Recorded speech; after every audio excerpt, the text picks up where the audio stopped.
आरसा महानगर वार्ता। मोशी येथील कचरा डेपोमध्ये प्रशासकीय इमारतीवर कचऱ्याचा मोठा ढीग कोसळून झालेल्या भीषण दुर्घटनेनंतर आज दुसऱ्या दिवशी युद्ध पातळीवर बचाव कार्य सुरू आहे।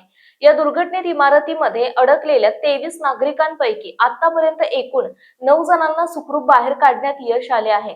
दुर्घटना घडताच 5 नागरिक सुरुवातीला सुखरूप बाहेर पडले होते।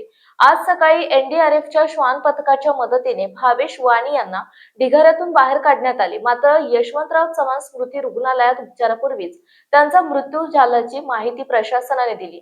या दुर्घटनेत आतापर्यंत एका नागरिकाचा मृत्यू झाला असून अद्यापही 8 नागरिक ढिगाऱ्याखाली अडकल्याची भीती वर्तवली जाते।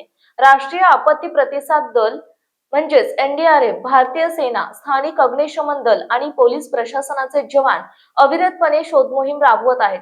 महानगरपालिका आयुक्त डॉक्टर विजय सूर्यवंशी आणि वरिष्ठ अधिकारी स्वतः घटनास्थळी उपस्थित राहून बचाव कार्यावर देखरेख ठेवत आहेत।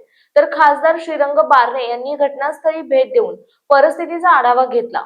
ढिगाऱ्याखाली अडकलेल्या इतर नागरिकांना सुखरूप बाहेर काढण्यासाठी यंत्रणा शर्थीचे प्रयत्न करत आहे।